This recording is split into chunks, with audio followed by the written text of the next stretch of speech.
के बारे में आपसे डिटेल में कुछ बातें डिस्कस करी थी, कुछ बातें करी थी, वो इस वाले डायग्राम के बारे में करी थी, इस वाले डायग्राम के बारे में करी थी। यस,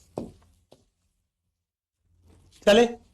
पूछेगा सर इसमें क्या था? हमने बताया था कि अगर वृषण को देखोगे तो प्रत्येक वृषण जो है वो लगभग 250 के आसपास कक्षों में बटा होता है, जिसे बोलते हैं वृषण पालिका, टेस्टिक्युलर लोब्यूल, टेस्टिकुलर लोब्यूल्स बोलते हैं। और हर टेस्टिकुलर लोब्यूल में 1 से लेके 3 तक सेमिनिफेरस ट्यूब्यूल है। हर टेस्टिकुलर लोब्यूल में मिनिमम 1 मैक्सिमम 3 जो है वो सेमिनिफेरस ट्यूब्यूल शुक्र जन नलिकाएं पाई जाती है। हमने बोला था ये सेमिनिफेरस ट्यूब्यूल जो दिखाई दे रही है ये अत्यधिक कुंडलित नलिका है और इनका रंग जो होता है वो पीला होता है और शुक्राणु का निर्माण इन सेमिनिफेरस ट्यूब्यूल के अंदर ही होता है, सेमिनिफेरस ट्यूब्यूल के अंदर ही होता है। फिर हमने बताया था इन सेमिनिफेरस ट्यूब्यूल के बीच में जो खाली जगह आपको दिखाई दे रही है इसको बोलते हैं अंतराली अवकाश, इंटरस्टिशियल स्पेस। हमने बोला था ये जो मेरे पास सेमिनिफेरस ट्यूब्यूल है ये एक छोटी और सीधी नलिका में खुलती है जिसको बोलते हैं ट्यूब्यूली रेक्टाई, ट्यूब्यूली रेक्टाई बोलते हैं। ये ट्यूब्यूली रेक्टाई जाके खुलती है रेटे टेस्टिस में। रेटे टेस्टिस है वो 10 से 12 नलिकाएं जिन्हें बोलते हैं वासा इफेरेंसिया के द्वारा अधिवर्षण के सबसे पहले भाग जिसको बोलते हैं कैपुट, उस कैपुट में खुलता है। कैपुट के बाद अगला भाग आता है कॉर्पस और तीसरा भाग आता है कोडा। तो इस तरह से हमने बोला कि एपिडिडाइमिस जो है उस एपिडिडाइमिस के कितने भाग हो गए अपने पास? 3 भाग हो गए। एपिडिडाइमिस का अंतिम भाग कोडा भाग है, यहां से निकलती है शुक्रवाहक जिसे बोलते हैं vas deferens, vas deferens, vas deferens. और इसकी उत्पत्ति कहां से हुई? इस अधिवृषण के कोडा भाग से हुई, अधिवृषण के टेल भाग से हुई। इतनी सी बात हम पिछले लेक्चर में कर चुके थे और इस अधिवृषण के कार्य भी आपको बता चुके थे। अब बता दो मेरे लाडलो, क्या इतनी सी कहानी पिछले लेक्चर की आप रिवाइज करके आए हो? आपको याद है? जल्दी से मुझे बता दो, क्या तुम्हें याद है? जल्दी से बताओ, क्या तुम्हें याद है? जल्दी से मुझे बताओ।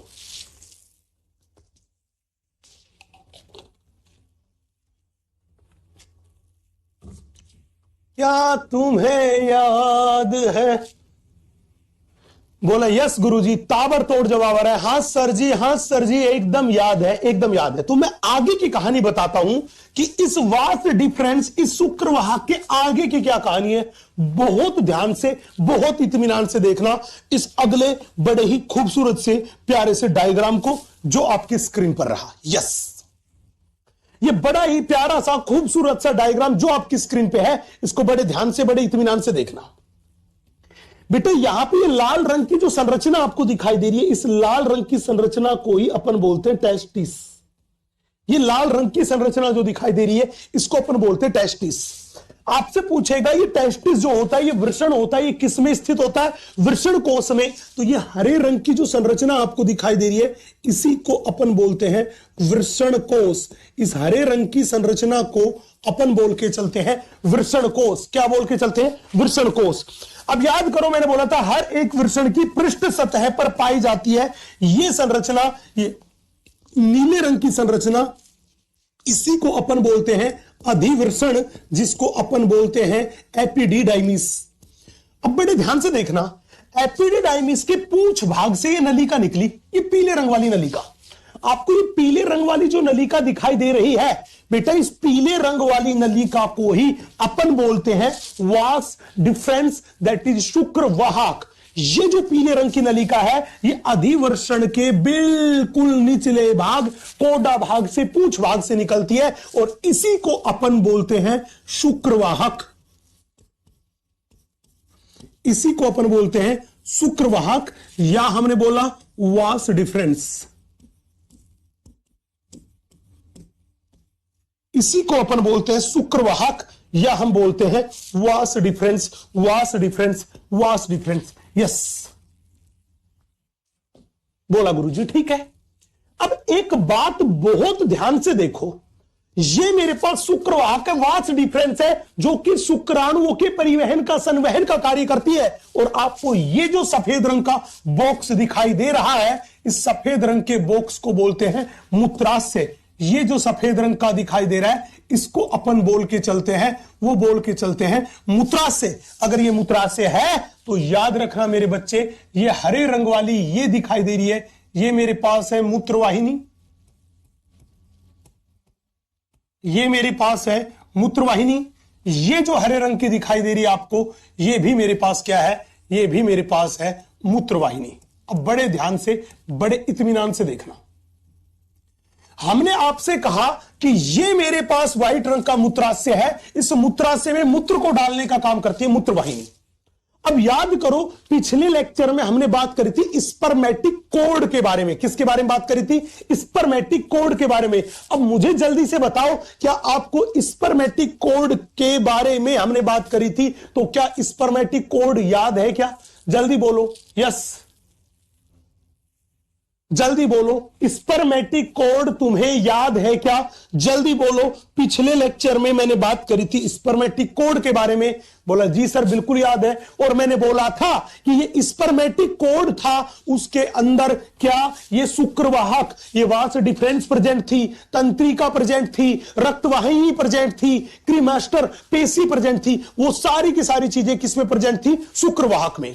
तो एनसीईआरटी क्या लिखती है कि ये जो मेरे पास शुक्रवाहक है, इसकी उत्पत्ति हुई अधिवृषण के कोडा भाग से, पूंछ भाग से, और ये फिर यहां से निकलकर शुक्रवाहक से होती हुई उदर गुहा में, ये जो शुक्रवाहक है, ये यहां से होती हुई स्पर्मेटिक कोड से गुजरती हुई उदर गुहा में प्रवेश करती है। याद करो, स्पर्मेटिक कोड ही तो वो संरचना थी जो वृषण को उदर गुहा के श्रोणी भाग की पृष्ठ सतह से जोड़ने का काम कर रही थी। तो ये शुक्रवाहक उदर गुहा में प्रवेश करती है, कहां से होते हुए?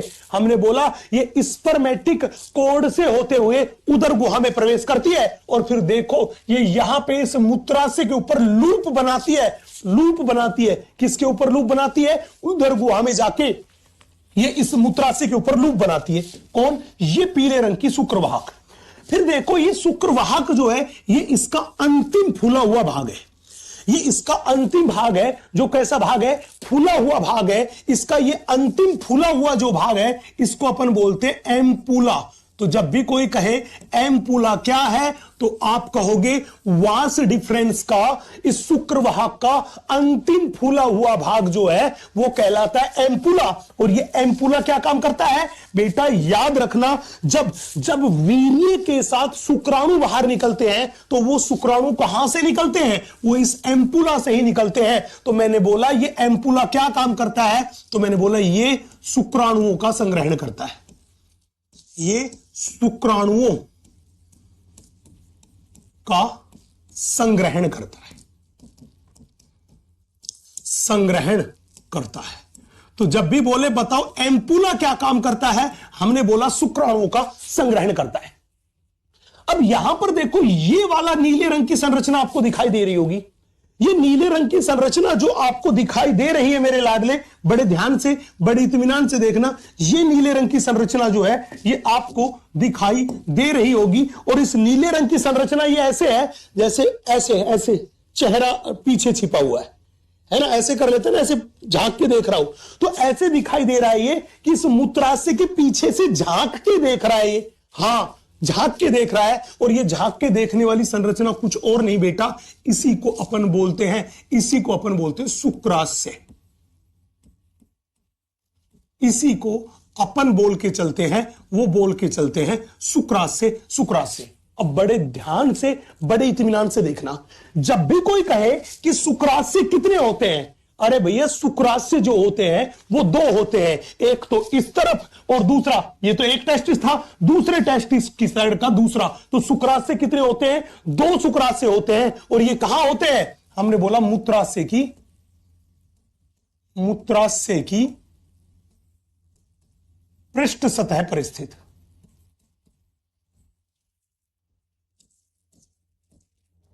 सतह पर स्थित होते हैं।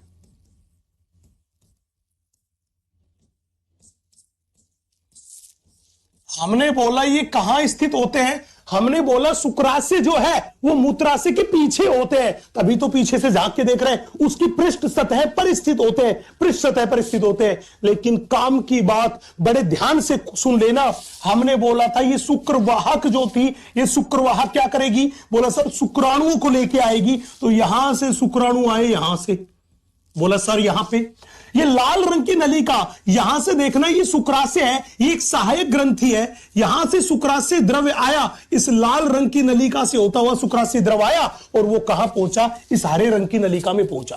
तो बताओ जब भी पूछे कि क्या शुक्राशय का काम शुक्राणुओं का संग्रहण करना है, तो आपका जवाब क्या आएगा, जल्दी से बोलो। अगर कोई कहे कि बताओ शुक्राशय का काम क्या शुक्राणुओं को संग्रहण करना है, जल्दी जवाब दो यस, जल्दी जवाब दो यस, जल्दी जवाब दो यस, जल्दी जवाब दो यस। क्या शुक्राशय का काम शुक्राणुओं को संग्रहण करना है, जल्दी जवाब दो नहीं, नहीं नहीं। देखो शुक्राणु जो थे वो शुक्राणु तो इस रास्ते से होते हुए, यहां से होते हुए सीधे के सीधे यहां आ गए, शुक्राशय के अंदर कभी भी शुक्राणु नहीं जाते। तो याद रखना मानव में शुक्राशय कभी भी शुक्राणुओं का संग्रहण नहीं करता। तो ये लाइन लिख लो कि ये शुक्राणुओं का संग्रहण नहीं करता। हमने बोला ये शुक्राणुओं का संग्रहण, शुक्राणुओं का संग्रहण, ये शुक्राणुओं का संग्रहण नहीं करता। ध्यान रखना ये कभी भी शुक्राणुओं का संग्रहण नहीं करता। बोला सर ठीक बात है। अब बड़े ध्यान से देखना, अब यहां पे गौर फरमाइएगा इस लाल रंग की नलिका पे। ये लाल रंग की नलिका वो नलिका है जो शुक्राशय से निकल के आई। तो हमने बोला ये शुक्राशय से निकल के आने वाली लाल रंग की नलिका है, इसको बोलते हैं शुक्राशयी नलिका।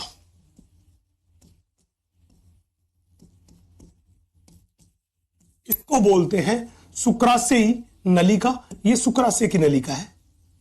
ये लाल रंग की नलिका जो है ये शुक्राशय से आने वाली नलिका है। ये मेरे पास है शुक्राशय नलिका। यहां पे देखो ये शुक्राशय की नलिका लाल वाली है, ये भी इस हरे रंग की नलिका में खुल रही है। और इस शुक्रवाहक का ये एम्पुला भाग है, ये एम्पुला भाग भी कहां खुल रहा है, इस हरे रंग की नलिका में खुल रहा है, इस हरे रंग की नलिका में खुल रहा है। तो गौर फरमाइएगा मेरे दोस्त, हम बात कर रहे हैं आपसे, वो बात कर रहे हैं इस हरे रंग की नलिका के बारे में। हम बात कर रहे हैं आपसे इस हरे रंग की नलिका के बारे में।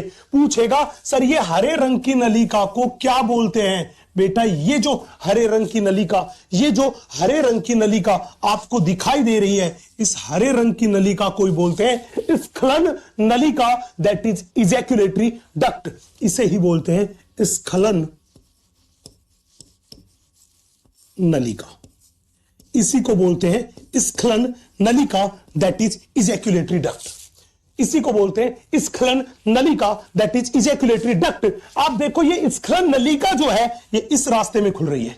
ये वो रास्ता है जहां से मूत्र निकलता है, और ये स्खलन नलिका है, ये स्खलन नलिका भी इसी में जाके खुल रही है। तो मैं कह दूं ये जो रास्ता आपको दिखाई दे रहा है ये वो रास्ता है जहां से मूत्र भी गुजरता है, ये वो रास्ता है जहां से शुक्राणु भी गुजरते हैं। तो इस भाग को, इस रास्ते को ही अपन बोल के चलते हैं मूत्र मार्ग।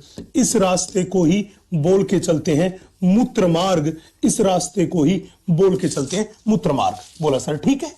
अब याद रखना ये तो मूत्र मार्ग है, ये पूरा का पूरा मूत्र मार्ग है। यहीं से तो शुक्राणु आएगा और यहीं से मूत्र आएगा, यहीं से शुक्राणु आएगा, यहीं से मूत्र आएगा। तो जब भी बोले कि मेल में शुक्राणु और मूत्र क्या एक ही रास्ते से गुजरते हैं, तो बोलोगे हां एक ही रास्ते से गुजरते हैं। और वो कौन सा रास्ता है? मूत्र मार्ग। क्या है? मूत्र मार्ग। तो मैंने बोला कि ये रास्ता जो आपको दिखाई दे रहा है मूत्र मार्ग, इससे मूत्र तथा शुक्राणु दोनों का परिवहन होता है, इसलिए इसे मूत्र जनन मार्ग भी कहते हैं। तो मैंने बोला नर में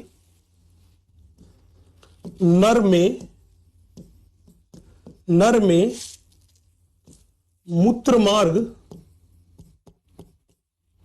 मार्ग मूत्र तथा शुक्राणु दोनों का परिवहन करता है, दोनों का परिवहन करता है, दोनों का परिवहन करता है, अतः इसे मूत्र जनन मार्ग कहते हैं, मूत्र जनन मार्ग कहते हैं, अतः इसे मूत्र जनन मार्ग कहते हैं। तो इसको क्या बोल दिया? मूत्र जनन मार्ग, क्योंकि यहां से मूत्र भी जाता है और शुक्राणु भी जाता है। बोला गुरुजी ठीक है। सर एक छोटी सी बात बताओ, पूछेगा हां सर यहां पे बताओ ये लाल रंग की दिखाई दे रही है क्या है? बेटा ये लाल रंग की जो दिखाई दे रही है ये मान लीजिए मूत्र मार्ग है, इसके चारों तरफ ये लिपटी हुई संरचना जो दिखाई दे रही है ये प्रोस्टेट ग्रंथि है। कौन सी ग्रंथि है? हमने बोला यही मेरे पास है प्रोस्टेट ग्रंथि, यही मेरे पास है, वो अपने पास है प्रोस्टेट ग्रंथि। ये लाल रंग की जो हमें दिखाई दे रही है ये मेरे पास है प्रोस्टेट ग्रंथि, ये मेरे पास है प्रोस्टेट ग्रंथि। बोला गुरुजी ठीक है। अब सवाल पूछेगा गुरुजी ये प्रोस्टेट ग्रंथि है? बोला हां सर ये क्या है? बेटा ये जो पीले रंग की दिखाई दे रही है यही मेरे पास है काउपर ग्रंथि, यही मेरे पास है काउपर ग्रंथि, यही मेरे पास है काउपर ग्रंथि, यही मेरे पास है काउपर ग्रंथि। तो बड़े ध्यान से बड़े इत्मीनान से देखना, बड़े ध्यान से बड़े इत्मीनान से देखना। मैंने कहा था मेल में सहायक ग्रंथियां कितने प्रकार की है? 3 प्रकार की। शुक्राशय 1 जोड़ी, प्रोस्टेट ग्रंथि केवल संख्या में 1, और ये काउपर ग्रंथि भी 1 जोड़ी, 1 जोड़ी, 1 जोड़ी। और यहां पर ये जो संरचना आपको दिखाई दे रही है, यहां पर ये जो संरचना दिखाई दे रही है ये संरचना मेरे पास है सीसन। और नर में आप क्या देखते हो कि सीसन के बिल्कुल ग्लांस पेनिस वाले भाग पे, इस सीसन के बिल्कुल ग्लांस पेनिस वाले भाग पर पाया जाता है छिद्र, जिसे अपन बोलते हैं यूरेथ्रल मीटस, इसे बोलते हैं यूरेथ्रल मीटस, दैट इज मूत्र मार्ग छिद्र, मूत्र मार्ग छिद्र, इसी को अपन बोलते हैं यूरेथ्रल मीटस, इसी को अपन बोल के चलते हैं यूरेथ्रल मीटस, मूत्र मार्ग छिद्र, that is urethral meatus, urethral meatus. तो अब मैं यहां पे आपसे 2 बातें करूंगा। पहली बात मैं इस शुक्रवाहक के बारे में आपसे करूंगा, दूसरी बात इस स्खलन नलिका के बारे में मैं आपसे करूंगा। ये 2 बात करूंगा। इस 2 बात के अलावा तीसरी बात जो मुझे आपसे करनी चाहिए वो क्या करनी चाहिए? वो 2 बात के अलावा तीसरी बात मुझे करनी चाहिए कि वो ये कहेगा कि शुक्राणु का निर्माण तो टेस्टिस की सेमिनिफेरस ट्यूब्यूल में होता है। जब ये शुक्राणु नर के शरीर से बाहर निकलता है तो इस शुक्राणु का मार्ग क्या है? शुक्राणु का मार्ग क्या है? तो बड़े ध्यान से देखना। टेस्टिस से शुरू हुआ, बोला हां टेस्टिस, टेस्टिस से एपिडिडाइमिस, एपिडिडाइमिस से शुक्रवाहक, शुक्रवाहक से कहां आया? एम्पुला भाग, जो कि शुक्रवाहक का एम्पुला है। उसके बाद कहां आया? स्खलन नलिका, स्खलन नलिका से मूत्रमार्ग, और मूत्रमार्ग से यूरेथ्रल मीटस के द्वारा शरीर से बाहर, यूरेथ्रल मीटस के द्वारा शरीर से बाहर। तो ये पूरा का पूरा शुक्राणु के परिवहन का मार्ग है। यस, तो अभी पहले इस डायग्राम को बनाइए, फिर मैं बात करता हूं शुक्रवाहक के बारे में, फिर मैं बात करता हूं आपसे वो स्खलन नलिका के बारे में, और फिर मैं बात करता हूं शुक्राणुओं के मार्ग के बारे में। जल्दी से इतनी सी बात नोट कीजिए, जल्दी से इतनी सी बात नोट कीजिए, नोट कीजिए, नोट कीजिए। यस, जल्दी से इतनी सी बात नोट कीजिए, नोट कीजिए, नोट कीजिए। यस,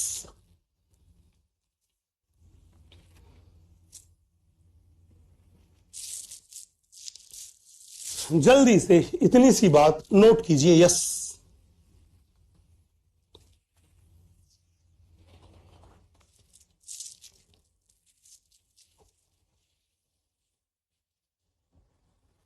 जल्दी से इस डायग्राम को पूरे को सलीके से बनाइएगा। यस, अगर ये डायग्राम बन गया तो बहुत सारी समस्या का समाधान इस डायग्राम से ही हो जाएगा। यस,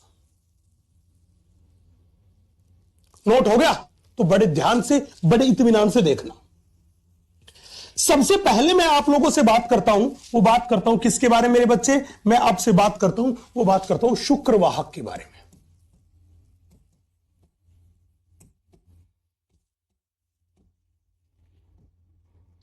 जिसको अपन बोल रहे हैं वास्ट डिफरेंस।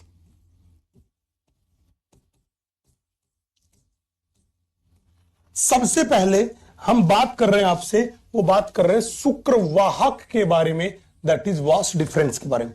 बड़े ध्यान से, बड़े इत्मीनान से देखना। सबसे पहला सवाल आएगा कि ये शुक्रवाहक क्या काम करती है, तो हमने बोला ये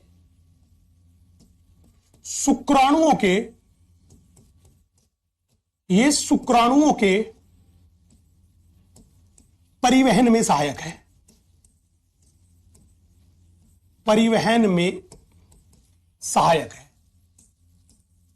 पहली बात पूछेगा गुरुजी, ठीक है सर, अगर कोई हमसे पूछे कि शुक्रवाहक की लंबाई बताओ, तो बड़े ध्यान से देखना। अगर कोई कहे इसकी लंबाई कितनी होती है, तो बेटा इसकी लंबाई होती है 30 से लेकर 45 सेंटीमीटर। बोला साहब ठीक है। अगली कहानी को बहुत ध्यान से सुनना। इसकी लंबाई 30 से लेकर 45 सेंटीमीटर की लंबाई होती है।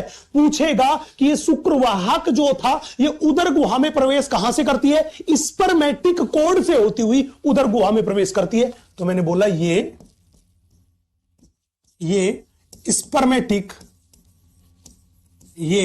स्पर्मेटिक कोड से होती हुई उदर गुहा में प्रवेश करती है,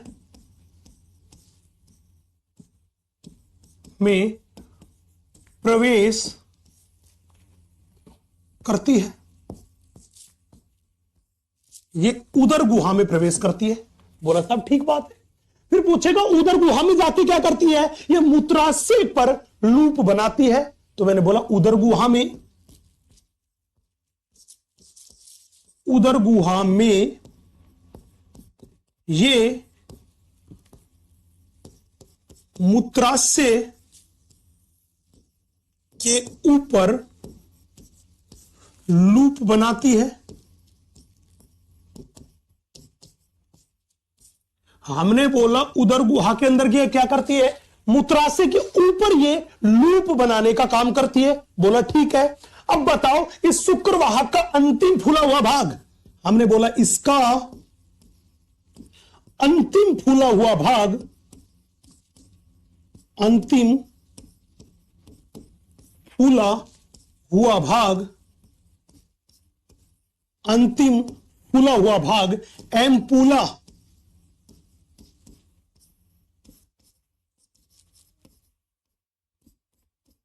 एम्पूला कहलाता है।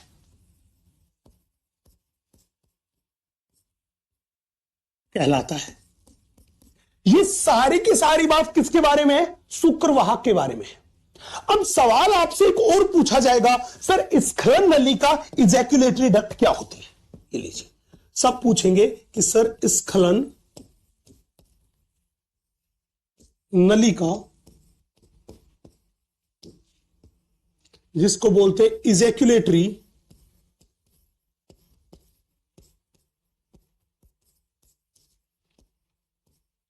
डक्ट, जब भी पूछे बताओ स्खलन नली का, दैट इज इजैक्यूलेटरी डक्ट क्या होती है? बहुत ध्यान से, बहुत इत्मीनान से देखना। हमने बोला स्खलन नलिका जो है, इजैक्यूलेटरी डक्ट जो है, वो एग्जैक्टली में दो नलिकाओं के मिलने से बनती है। पूछेगा सर वो दो नलिकाएं कौन सी है जिनके मिलने से इजैक्यूलेटरी डक्ट बनती है? तो हमने बोला पहली मेरे पास है शुक्राशय की नलिका,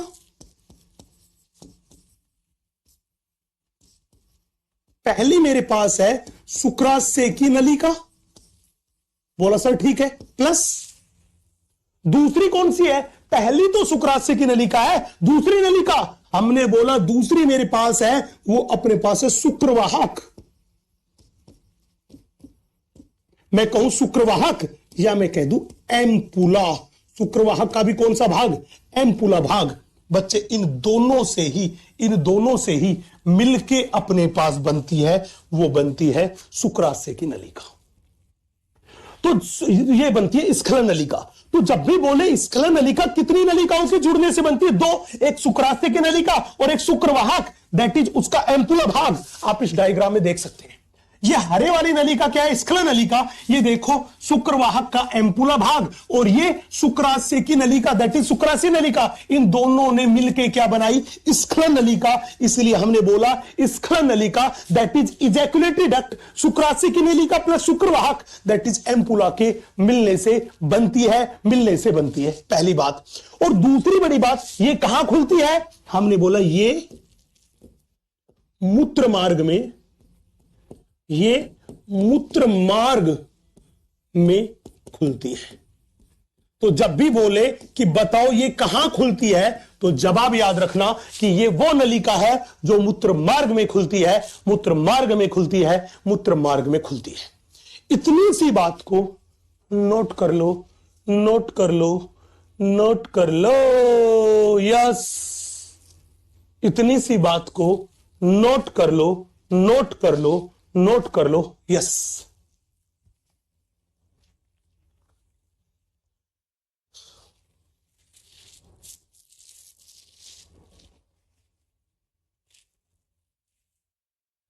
इतनी सी बात को नोट कर लो, नोट कर लो। यस, बोला गुरुजी ये नोट हुआ। अब वो सवाल हमसे पूछेगा कि आप हमें बताइए सर कि शुक्राणु का मार्ग क्या है? शुक्राणु कौन कौन से रास्ते से होके गुजरता है? क्या उसके बारे में आप कोई आइडिया देंगे? हमने कहा बिल्कुल, हम शुक्राणु के मार्ग के बारे में आपसे बात करेंगे। तो अगली हेडिंग ही मेरे पास है, path of sperm that is शुक्राणु का मार्ग। हम आपसे बात कर रहे हैं, वो बात कर रहे हैं शुक्राणुओं का मार्ग।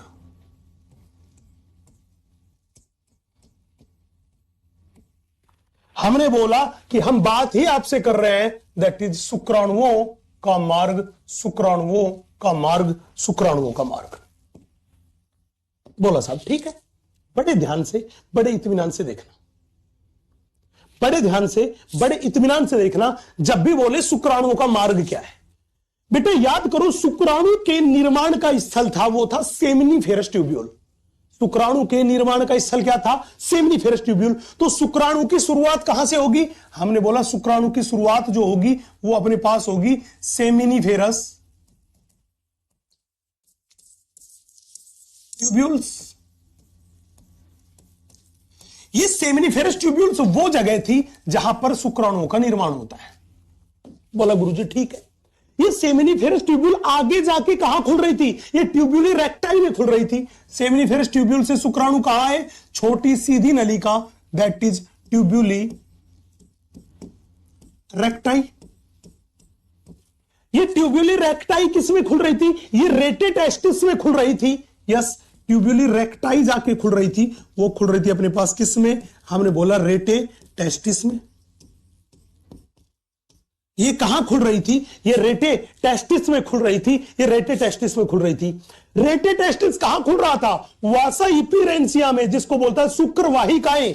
ये रेटे टेस्टिस कहां खुल रहा था? ये रेटे टेस्टिस खुल रहा था, वो खुल रहा था वासा इपिरेंसिया में, जिसको हमने बोला था शुक्र वाहिकाएं। ये खुल रहा था शुक्र वाहिकाएं में। बोला सर ठीक है। ये शुक्र वाहिकाएं ये किसमें जाके खुल रही थी? हमने बोला ये शुक्र वाहिकाएं जाके खुल रही थी, ये खुल रही थी एपिडिडाइमिस में, जिसको अपन बोलते अधिवृषण।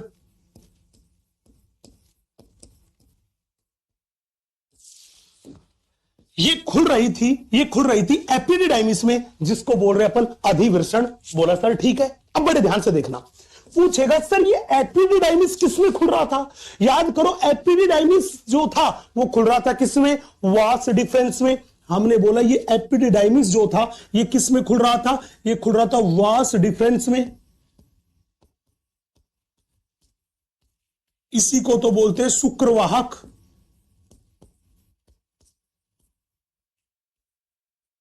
इसी को तो बोलते हैं शुक्रवाहक। पूछेगा ये शुक्रवाहक कहां खुल रहा था, हमने बोला ये शुक्रवाहक जो था ये एम्पुला के द्वारा, किसके द्वारा, हमने बोला एम्पुला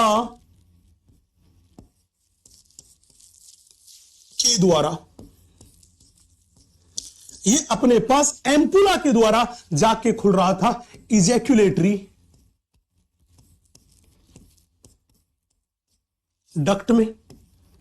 ये एम्पुला के द्वारा खुल रहा था, वो खुल रहा था इजैक्यूलेटरी डक्ट में, जिसको बोला था स्खलन नलिका।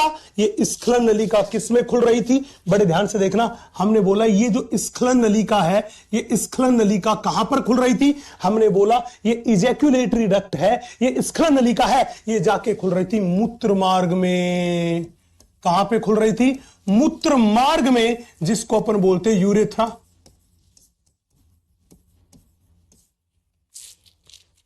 यूरेथ्रा, ये मूत्र मार्ग कहां खुल रहा था, हमने बोला ये मूत्र मार्ग जो है ये यूरेथ्रल मीटस के द्वारा,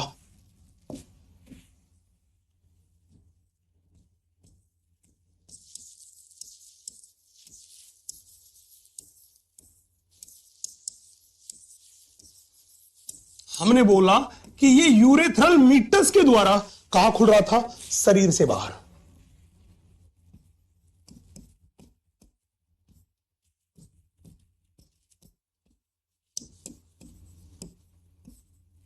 ये यूरेथ्रल मीटस के द्वारा कहां खुल रहा था, ये यूरेथ्रल मीटस के द्वारा खुल रहा था शरीर के बाहर, शरीर के बाहर, शरीर के बाहर। ये यूरेथ्रल मीटस के द्वारा खुल रहा था, वो खुल रहा था शरीर के बाहर, शरीर के बाहर, शरीर के बाहर। यस, अब मुझे बता दो क्या इतनी सी कहानी क्लियर है बेटा। ये पूरी की पूरी जो थी वो स्पर्म बना यहां से था, और ये वो गलियां थी, ये वो रास्ते से जहां से होता हुआ ये शरीर से बाहर निकलता है, शरीर से बाहर निकलता है। आपको ये पूरा का पूरा रास्ता याद रखना है, पूरा का पूरा मार्ग याद रखना है, बिना किसी गड़बड़ घोटाले के। यस, नोट करें, जल्दी से नोट करें, जल्दी से नोट करें, इतनी सी बात को नोट करें। यस, एक बच्चा कह रहा है प्लीज हिंदी। बेटा पिछला जो डायग्राम है उनमें हर एक वर्ड की हिंदी हमने लिख रखी है, हर एक वर्ड की हिंदी लिख रखी है। और मैंने पहले बोला था कि हर जगह हिंदी इंग्लिश दोनों नहीं, कहीं पे हिंदी और इंग्लिश लिखी हुई है, वहां से हिंदी और इंग्लिश की दोनों टर्म देख लो, है ना। हर जगह अगर हिंदी इंग्लिश लिखी जाएगी तो बेटा ये तो वो चैप्टर जो था वो चैप्टर 13 की बजाय 26 लेक्चर का हो जाएगा, क्योंकि हर जगह दोनों टर्म यूज करूंगा। तो एक जगह हर एक चीज की हिंदी और इंग्लिश लिख के बता दी है। अब याद करने की ड्यूटी तो मेरे दोस्त आपकी है, उसमें मैं आपकी सहायता नहीं कर पाऊंगा। याद करने की ड्यूटी तो आपकी ही है, याद आपको ही करना पड़ेगा। मैं 1,00,000 बार भी लिख दूंगा तब भी याद आपको ही करना पड़ेगा। तो थोड़ी सी मेमोरी बढ़ाइए, आधा किलो बादाम और ज्यादा खाइए, अखरोट ज्यादा खाइए, मेमोरी थोड़ी सी बढ़ेगी। इस एक एक वर्ड की मैंने हिंदी ऑलरेडी लिख रखी है, इनकी इंग्लिश भी लिख रखी है। यस, तो जिनको अंग्रेजी में चाहिए वो अंग्रेजी भी याद कर लो एक ही बार में, क्योंकि बहुत सारी जगह मैं सीधा हिंदी में लिख के चला जाऊंगा, है ना। क्योंकि जहां पे समझाने की बात थी, समस्या आने की बात थी, वहां पे हिंदी और इंग्लिश दोनों लिख दी गई है। अब उसके बाद भी करते हैं कोई तो वो कहावत हो जाएगी कि नाचना जाने नहीं आंगन टेढ़ा, कि मतलब मेहनत करनी है नहीं और फिर ये भी चाहिए वो भी चाहिए, तो थोड़ी मेहनत अपनी साइड से करनी पड़ेगी। यस,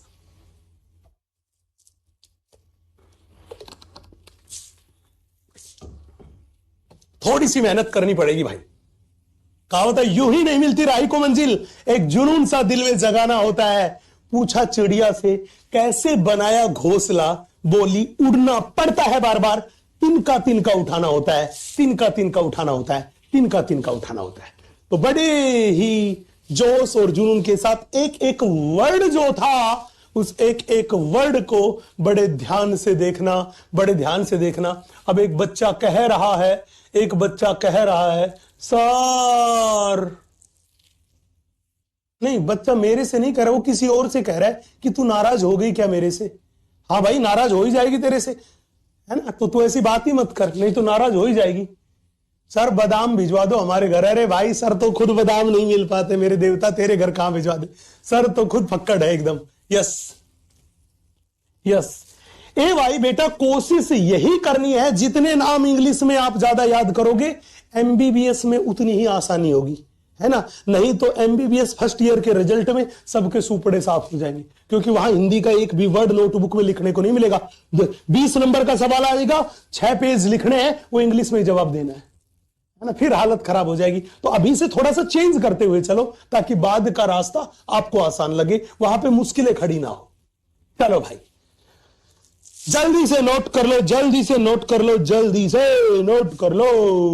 और नोट हो गया तो एक बार स्क्रीन पर आग लगा दो कि sir noted noted noted. Yes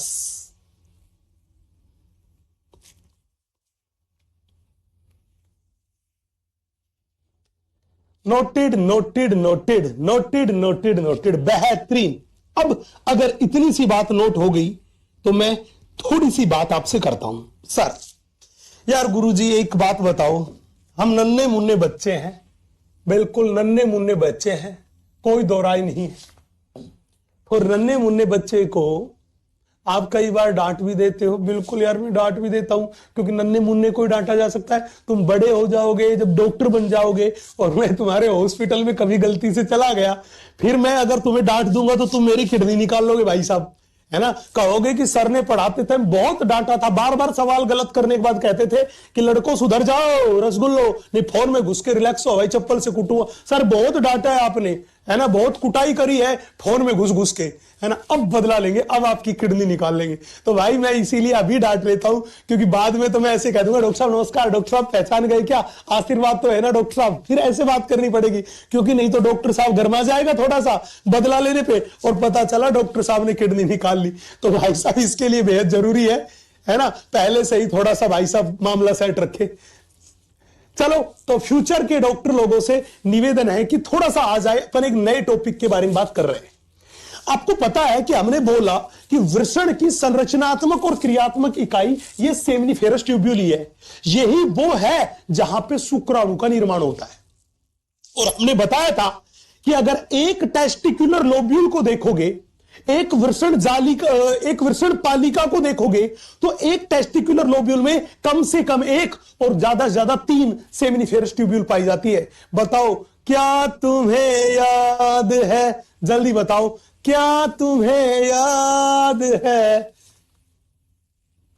क्या तुम्हें याद है। इतनी बात याद है तो मुझे जल्दी से बता दो मेरे लाडलो, मुझे जल्दी से बता दो अगर इतनी सी बात याद है तो। बोला बिल्कुल बिल्कुल गुरुजी, लव शर्मा ने भी दिया यस सर 1 से 3 बिल्कुल याद है। तो अब हमने क्या काम किया, हमने टेस्टिस से एक टेस्टिकुलर लोब्यूल को बाहर निकाला। बेटा बड़े ध्यान से, बड़े इत्मीनान से देखना। मान लीजिए कि अपने पास ये जो मैंने संरचना बनाई, ये एक टेस्टिकुलर लोब्यूल है। बहुत ध्यान से, बहुत इत्मीनान से देखना। मान लीजिए अपने पास ये जो संरचना बनाई, ये मेरे पास एक टेस्टिकुलर लोब्यूल है।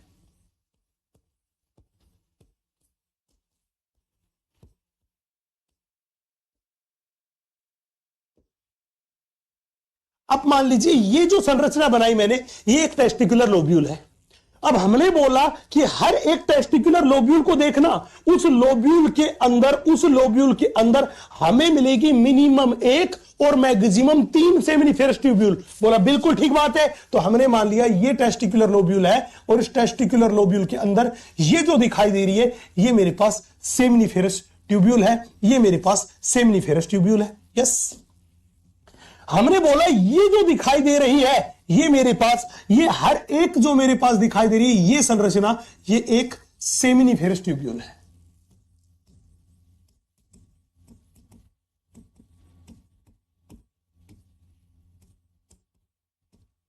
ये मेरे पास सेमिनिफेरस ट्यूब्यूल है।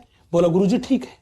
अब हमने क्या देखा कि अगर एक सेमिनिफेरस ट्यूब्यूल को देखूं, तो उस सेमिनिफेरस ट्यूब्यूल, उस नलिका की भित्ति जो थी, बड़े ध्यान से देखना, उस नलिका की भित्ति में 2 प्रकार की कोशिकाएं हैं। एक तो ये वाली कोशिकाएं, और दूसरी आपको दिखाई दे रही होगी ये पीले वाली कोशिकाएं।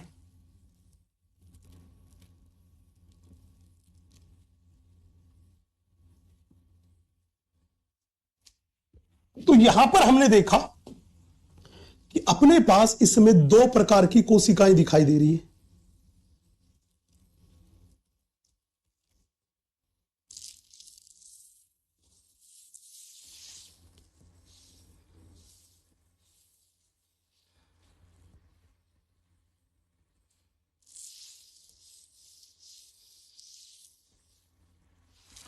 ये अपने पास दो प्रकार की कोशिकाएं अपने को यहां पर दिखाई दे रही है। हमने बोला यहां पर एक तो ये पीले वाली कोशिकाएं, दूसरी आपको दिखाई दे रही है ये नीले रंग वाली कोशिकाएं। एक तो पीले रंग वाली कोशिकाएं, दूसरी आपको दिखाई दे रही है, ये दिखाई दे रही है नीले रंग वाली कोशिकाएं।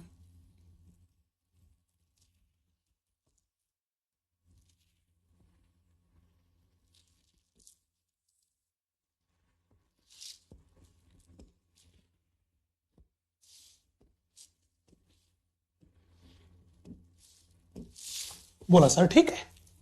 तो बड़े ध्यान से देखना, जब भी बोले कि सेमिनिफेरस ट्यूब्यूल की ये जो बाहरी भित्ति है, इस बाहरी भित्ति को क्या बोलते हैं बेटा? सेमिनिफेरस ट्यूब्यूल की ये जो बाहर वाली भित्ति है, इसको अपन बोलते हैं ट्यूनिका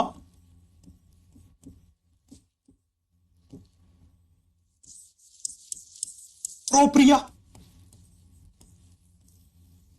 ये मेरे पास है, ये है बाहरी परत।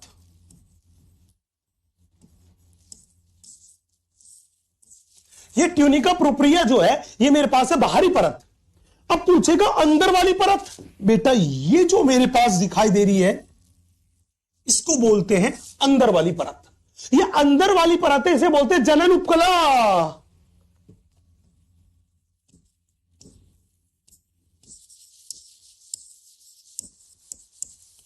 उपकला ये मेरे पास है, ये मेरे पास है आंतरिक परत। ये मेरे पास है आंतरिक परत। अब बड़े ध्यान से, बड़े इत्मीनान से देखना बच्चे, सेमिनिफेरस ट्यूब्यूल की हमने बोला दो परतें थी भित्ति में, एक बाहर वाली परत और दूसरी आंतरिक परत। इसकी अंदर वाली परत को देखना। इस अंदर वाली परत में यहां पर दो प्रकार की कोशिकाएं। इसकी अंदर वाली परत जो है उसमें दो प्रकार की कोशिकाएं हैं। कितने प्रकार की? हमने बोला दो प्रकार की कोशिकाएं हैं। ये लीजिए, दो प्रकार की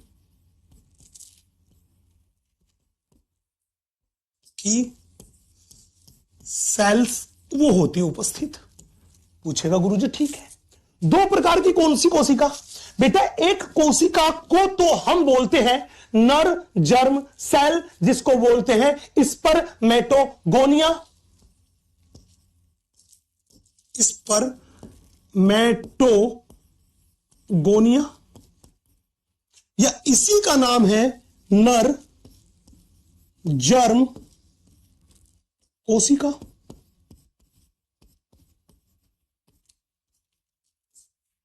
और दूसरी कोशिका जो अपने पास है उसको अपन बोलते हैं शर्टोली सेल। शर्टोली कोशिका, या इसी को अपन बोलते हैं नर्स कोशिका।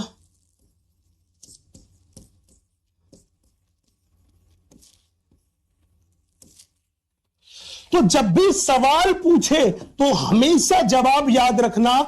जब भी बोले कि बताओ, आप बताओ सेमिनिफेरस ट्यूब्यूल की आंतरिक भित्ति में कितने प्रकार की कोशिका? दो प्रकार की कोशिका। एक स्पर्मेटोगोनिया जिसे नर जर्म कोशिका बोलते हैं, और दूसरी कोशिका को बोलते हैं सर्टोली कोशिका।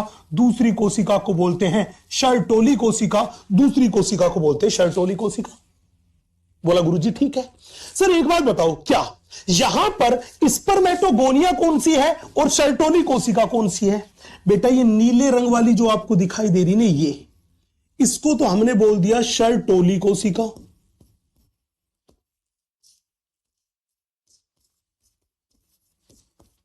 कोशिका, और ये जो पीले रंग की दिखाई दे रही है, जिनकी संख्या बहुत बहुत ज्यादा है, इन पीले रंग वाली को बोल दिया स्पर्मेटोगोनिया।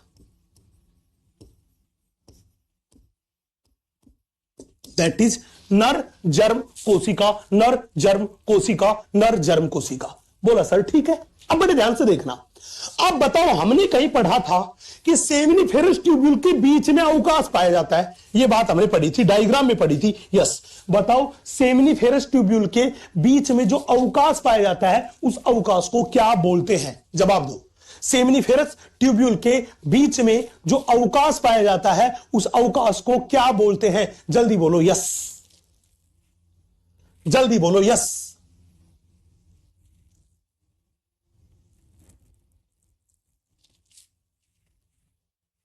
यस, जल्दी बोलो यस।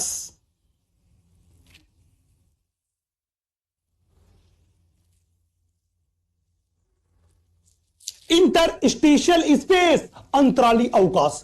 तो यहां पर आप थोड़ा सा गौर फरमाइएगा जनाब, यहां पर आप थोड़ा सा गौर फरमाइएगा जनाब। आप पर यहां पर देख रहे होंगे कि ये सर्टोली कोशिकाएं हैं, इन सर्टोली कोशिकाओं के बीच में अवकाश दिखाई दे रहा होगा, ये अवकाश भी दिखाई दे रहा होगा, आप देख रहे होंगे। तो ये अवकाश भी दिखाई दे रहा होगा, ये अवकाश भी दिखाई दे रहा होगा। ये खाली जो जगह है, इनके बीच में ये जो खाली जगह दिखाई दे रही है, ये पूरा का पूरा क्या है? अंतराली अवकाश। ये पूरा का पूरा क्या है? हमने बोला ये पूरा का पूरा जो है ये मेरे पास है अंतराली अवकाश। ये पूरा का पूरा जो है ये मेरे पास अंतराली अवकाश है, इंटरस्टिशियल स्पेस है। सवाल था गुरुजी एक बात बताओ, क्या इन सेमिनिफेरस ट्यूब्यूल के बीच में जो अवकाश है, इस अवकाश में क्या क्या चीजें मिलती है? तो बड़े ध्यान से, बड़े इत्मीनान से देखना बच्चे। इस अवकाश को जब हम बड़े ध्यान से देखते हैं तो हमने बोला इस अवकाश में ये देखो कई सारी कोशिकाएं पाई जाती है। ये लो, ये खूब सारी कोशिकाओं का समूह दिखाई दे रहा है, ये बहुत सारी कोशिकाएं पाई जाती है। इसके अंदर जो है वो द्रव्य पदार्थ भरा रहता है। और ये लीजिए, हमने बोला कि यहां पर ये द्रव्य पदार्थ भरा है, यहां पे जो ये द्रव्य पदार्थ भरा है, इस द्रव्य पदार्थ को बोलते हैं अंतराली द्रव्य, अंतराली द्रव्य, अंतराली द्रव्य। ये लो,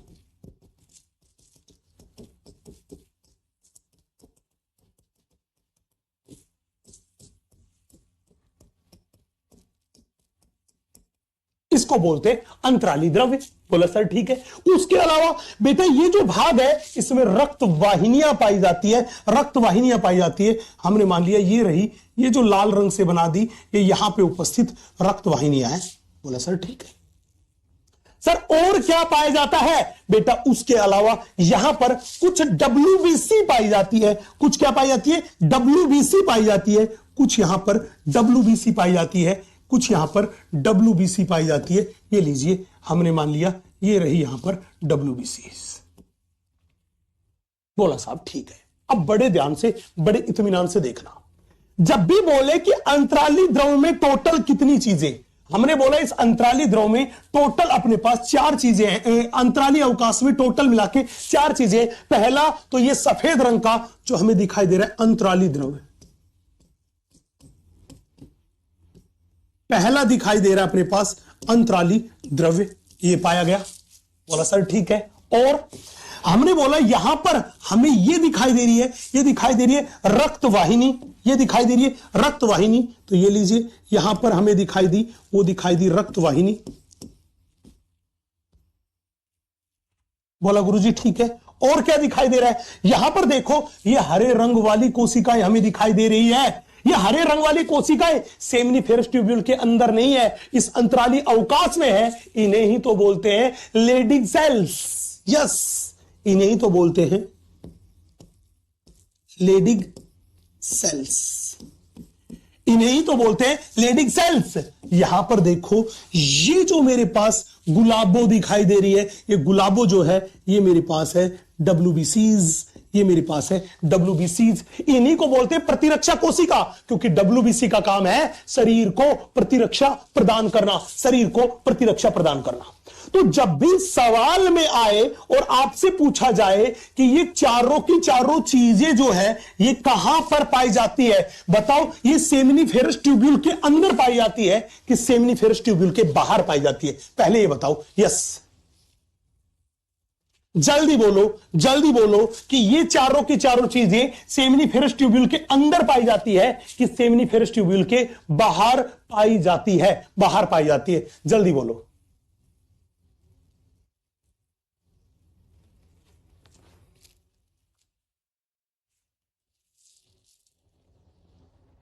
बाहर पाई जाती है, बाहर पाई जाती है। तो हमने बोला ये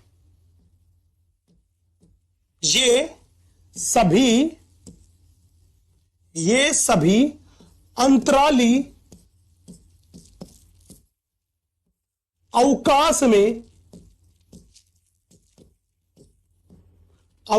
में स्थित होती है। तो जब भी बोले ये सारी की सारी चीजें कहां स्थित होती है, आपका जवाब आएगा अंतराली अवकाश में स्थित होती है। मतलब सेमिनिफेरस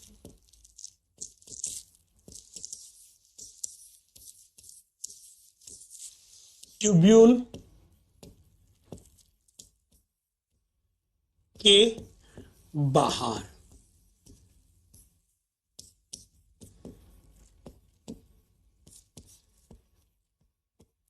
हमने बोला ये वो है जो सेमिनिफेरस ट्यूब्यूल के बाहर स्थित है, बाहर स्थित है, बाहर स्थित है, बाहर स्थित है। यस बेटा, इस डायग्राम को जल्दी से नोट कीजिए, इस डायग्राम को जल्दी से नोट कर लो, जल्दी से नोट कर लो, इस डायग्राम को जल्दी से नोट कर लो। यस,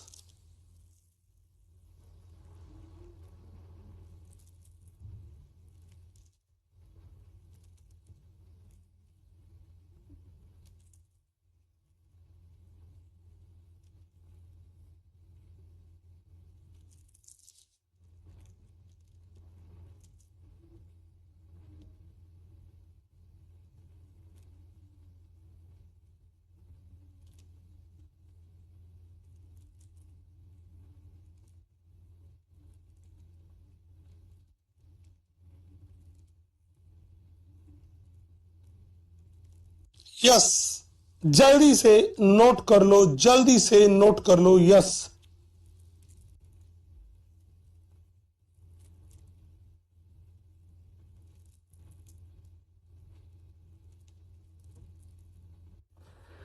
जल्दी से इतनी सी बात को नोट कर लो मेरे लाडलो, जल्दी से इतनी सी बात को नोट कर लो मेरे लाडलो।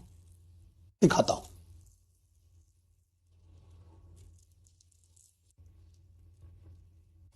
यस, नोट हो गया। अब बड़े ध्यान से देखो, अब अपने पास यहां तीन बहुत इंपॉर्टेंट चीजें आई।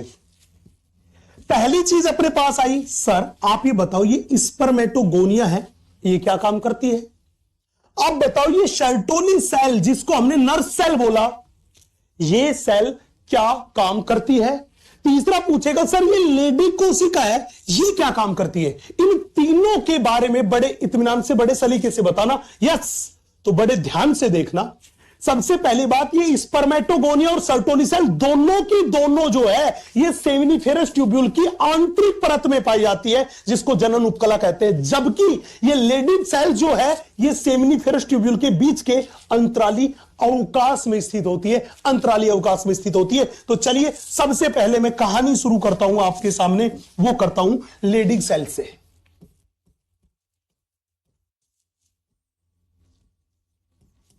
कोशिका, क्योंकि ये वो थी जो अंतराली अवकाश में स्थित है, जो अंतराली अवकाश में स्थित है। तो सबसे पहला सवाल यह आता है कि लेडिग कोशिकाएं कहां स्थित होती है? तो हमने बोला ये सेमिनिफेरस ट्यूब्यूल के बीच अंतराली अवकाश में स्थित होती है। तो हमने बोला ये कोशिकाएं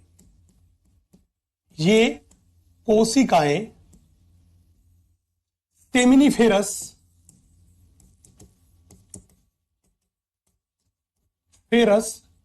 ट्यूब्यूल्स के बीच अंतराली अवकाश में,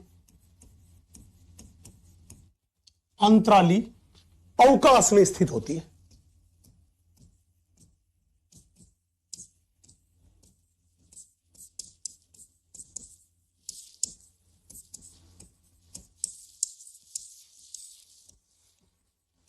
अंतराली अवकाश में स्थित होती है। बोला सर बिल्कुल ठीक है, बिल्कुल एकदम ठीक, एकदम सटीक बात कि अंतराली अवकाश में स्थित होती है। आप बताओ ये लेडी कोशिकाएं क्या काम करती है? बेटा बड़े ध्यान से देखना। हमने बोला ये अपने पास कौन सी कोशिका है, ये अपने पास है लेडिंग सेल्स। सवाल सीधा था कि वृषण में जो लीडिंग सेल्स है इसका क्या काम है। बच्चे याद करो, तुमने जब अंतःस्रावी ग्रंथि कहीं पढ़ी थी तो उन अंतःस्रावी ग्रंथि में पढ़ा था कि पीयूष ग्रंथि से एक एलएच हार्मोन आता है। कौन सा हार्मोन आता है? LH hormone. एलएच हार्मोन जिसका नाम था ल्यूसिनाइजिंग हार्मोन, एलएच हार्मोन। तो ये लीजिए, हमने बोला कि जब भी कोई बात करेगा तो हम कहेंगे ये एलएच हार्मोन जो था, जो कि अग्र पीयूष ग्रंथि से निकल के आया, ये एलएच हार्मोन आता है और ये हार्मोन आके किनको प्रेरित करता है? मैंने बोला ये हार्मोन आएगा और ये हार्मोन आके प्रेरित करता है किसको? लेडिंग सेल्स को। तो एलएच हार्मोन आएगा, लेडिंग सेल्स को क्या करेगा मेरे बच्चे? ये लेडिंग सेल्स जो थी उन लेडिंग सेल्स को करेगा प्रेरित। ये एलएच हार्मोन है जो कि लेडिंग सेल्स को प्रेरित करेगा, और जब लेडिंग सेल्स को प्रेरित करेगा तो ये सेल जो है ये स्रावन करती है हार्मोन का। तो ये किसका स्रावन करती है? हमने बोला ये लेडिंग सेल्स जो है ये स्रावन करती है। इसने क्या किया? स्रावन किया किसका? एंड्रोजन हार्मोन का। एंड्रोजन हार्मोन का। और इन एंड्रोजन हार्मोन को ही, यही तो है मेरे पास टेस्टोस्टेरोन हार्मोन। तो बहुत बहुत इंपॉर्टेंट सवाल वो पूछेगा, बताओ ये लेडी कोशिकाएं क्या काम करती है? तो हमने बोला ये ऐसी कोशिकाएं हैं जो एंड्रोजन हार्मोन का स्रावन करती है। एंड्रोजन हार्मोन का स्रावन करती है मतलब टेस्टोस्टेरोन का स्रावन करती है। बस यही काम है इन लेडी कोशिकाओं का। चले भैया, फीमेल में एलएच है वो अंडोत्सर्ग करवाता है। एकदम सही जवाब मेरे लाडले, शाबाश, बहुत अच्छा। ये बात अपन आगे करेंगे जब फीमेल जनन तंत्र पढ़ेंगे। अभी केवल हम मेल के बारे में बात कर रहे हैं। इतनी सी कहानी क्लियर है। ये बात हमने एंडोक्राइन ग्लैंड जब पढ़ी थी, जब हमने पढ़ा था रासायनिक समन्वय तथा एकीकरण वाला चैप्टर पढ़ा था, वहां पे भी ये बात करी थी। क्या तुम्हें याद है? जल्दी बोलो, क्या तुम्हें याद है? जल्दी बोलो।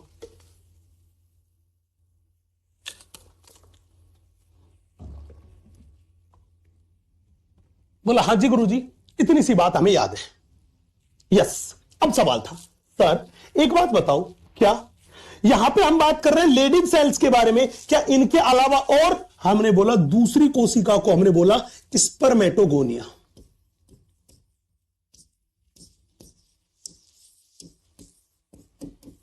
जिसका नाम हमने बोला नर जर्म कोशिका।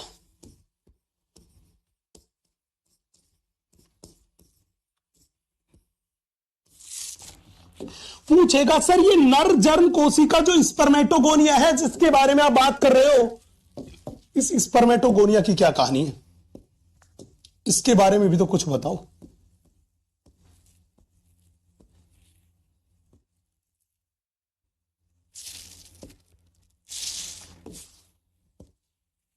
इसके बारे में भी तो कुछ बताओ। बड़े ध्यान से, बड़े इत्मीनान से देखना बेटा। ये स्पर्मेटोगोनिया ही वो कोशिका है जो शुक्राणुओं के निर्माण के लिए उत्तरदायी है। तो मैंने बोला ये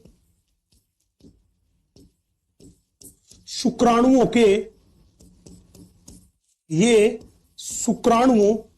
के निर्माण के लिए उत्तरदायी है।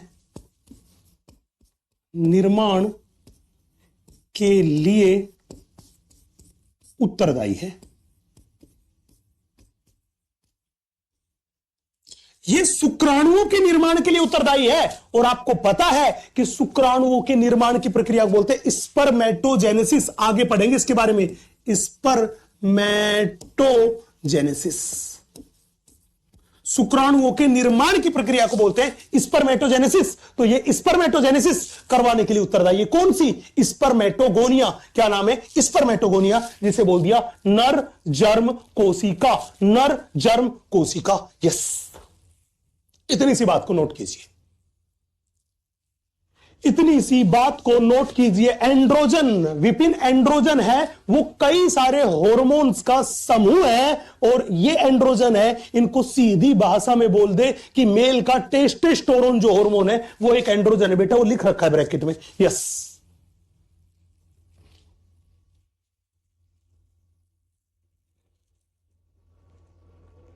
चले भाई, इतनी कहानी क्लियर हो गई। अब सवाल था सर, हमने दो प्रकार की कोशिकाओं के बारे में बात कर ली, लेडी कोशिकाओं के बारे में भी और स्पर्मेटोगोनिया के बारे में भी। अब हम बात करते हैं सबसे इंपॉर्टेंट और तीसरी कोशिका, जिसका नाम हमने दिया है, वो नाम दिया सर्टोली सेल्स। बड़े ध्यान से, बड़े इत्मीनान से देखना, हम बात कर रहे हैं आपसे सर्टोली कोशिका के बारे में।